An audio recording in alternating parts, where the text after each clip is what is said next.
안녕하세요. 대구 곤충마트 다키남입니다. 오늘은 넓적 사슴벌레에 대해서 한번 알아보도록 하겠습니다. 넓적 사슴벌레는 국내 전역에 분포되어 있는 우리나라 대표적인 사슴벌레고요. 덩치도 가장 큽니다. 저도 30년 전 처음 채집해서 입문한 종이 넓적 사슴벌레고요. 그때는 이제 동네 형들을 따라서 다시 본론으로 들어가서 현재 애완곤충 시장에서 가장 대표적으로 자리 잡은 곤충이 넓적 사슴벌레입니다. 우선 형태를 한번 살펴보실 텐데요. 수컷 같은 경우에는 대형화가 될수록 광이 적습니다. 광이 적고 무광을 띠고 있고요. 턱도 길죠. 그리고 성격도 굉장히 사납습니다. 지금 저를 물려고 하고 있습니다. 그리고 이제 암컷을 살펴보시면은 수컷에 비해서 광택이 굉장히 많고요. 작고 턱이 날카로운 형태를 띠고 있어요. 왜냐면은 이제 나무를 갉아서 알을 놓기도 하거든요. 넓적 사슴벌레 같은 경우는 수명은 이제 자연에서는 동면을 하면서 그 다음 해까지 살아서 한 2년이라고 보시면 되는데, 실제로 집에서 사육하시는 경우에는 만지기도 하고 알게 모르게 스트레스를 많이 받을 거예요. 그리고 자연과 같은 환경 조성이 안 되기 때문에 1년 플러스 마이너스 정도 수명이 된다고 보시면 됩니다.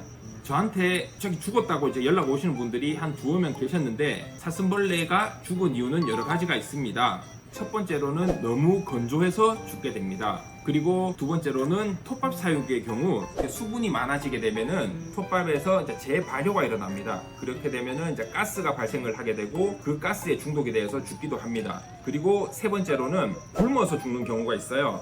젤리를 안 주게 되면 굶어서 죽죠. 사람도 마찬가지고 굶으면 죽게 됩니다. 그리고 이제 네 번째로는 서로 싸워서 죽기도 해요. 그리고 다섯 번째로 뒤집혀서 죽는 경우인데, 그때는 개체가 뒤집어졌을 때 잡고 일어날 구조물이 없어. 그러면은 힘이 빠지게 되고 발버둥 치다가 결국은 이제 죽어나게 됩니다. 보통 이제 이런 이유들이 있는데, 그리고 가장 황당한 거는 이유 없이 죽는 경우가 있습니다. 사람도 그렇고 가는 데는 순서가 없. 그리고 이번에는 넓적 사슴벌레의 산란에 대해서 한번 알아보도록 하겠습니다.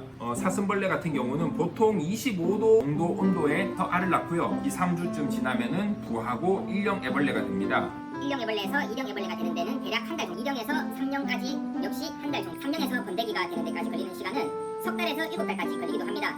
왜 이렇게 차이가 많이 나냐면, 암컷의 경우는 별반 차이가 없겠지만 수컷의 경우 사이즈가 3cm대에서 8cm대까지 훌쩍 넘어가는 개체도 있습니다. 크기나 환경에 따라서 차이가 나지만 보통 키우는 집집마다 개체들은 다 비슷하게 우월을 하고 사이즈도 다 비슷비슷할 거예요. 다 그런 건 아니지만 오래 걸리는 애들은 보통 이제 크게 나온다고 보시면 돼요. 전문 브리딩으로 들어가게 되면 주 목적이 대형화거든요. 먹이나 온도, 습도 같은 환경에 따라서 차이도 나고, 부모의 사이즈가 크면 후손도 대체적으로 대형 사이즈가 나오는데, 여기에서 온도를 낮춰서 속도를 느리게 하고 영양가 좋은 균사나 톱밥을 써서 종이 가진 한계를 뛰어넘도록 만드는 기술인데, 그러한 과정에서 우화 기간의 차이가 난다고 보시면 됩니다. 성충의 사육에 있어서 가장 중요한 건 먹이, 젤리라고 하죠. 웨트, 온도, 수분, 환기 정도라고 생각합니다.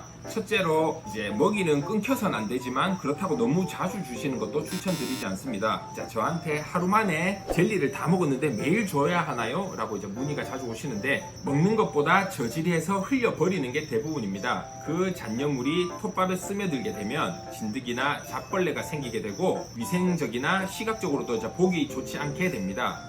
두 번째로 매트는 시중에 나와 있는 코코넛 바크, 아스펜 베딩, 수태, 이끼 말린 거죠. 그리고 코코피트, 그리고 여기 사육장에 세팅된 톱밥 정도가 있는데, 저는 보통 산란을 받으실 건지 관찰이 목적인 건지 한번 여쭤봅니다. 사슴벌레 특성상 잘 숨고 야행성이라서 잘 나오지 않으려고 하다 보니까 산란 세팅용으로 이렇게 높이 톱밥을 깔아버리면은 어린 친구들 입장에서는 톱밥을 키우는 건지 뭘 키우는 건지 알 수 없습니다. 그래서 저희는 당장 산란 받을 게 아니시라면은 바크칩이나 수태, 아스펜 베딩, 코코피트 등을 추천드려요. 그렇게 사슴벌레들의 행동 방식과 습성을 관찰하고 그 이후에 톱밥 눌러 산란 세팅을 해드렸을 때 어린 친구들이 이해도가 높아져서 있다는 것을 많이 보았습니다. 그리고 중요한 수분인데, 손으로 쥐었을 때 뭉쳐지되 물기가 뚝뚝 떨어져서는 안 됩니다. 수분이 많으면 다시 발효가 일어나게 되고 그 과정에서 가스가 발생하게 되는데, 곤충들에게는 아주 치명적이라고 보시면 됩니다. 버티는 친구들도 있는데 보통은 싸늘하게 죽는다고 보시면 돼요. 자, 마지막으로 더 궁금한 점 있으시면 언제든 편하게 연락 주시거나 매장으로 방문해 주시면 감사하겠습니다. 단체 채집도 코로나가 잠잠해지면 계획 중에 있으니까 채집에 매번 실패하는 친구들이나 채집에 관심 있는 친구들은 언제든지 편하게 연락 주시면 감사하겠습니다. 이상으로 영상을 마치도록 하겠습니다. 대구곤충마트 다키남이었습니다. 감사합니다.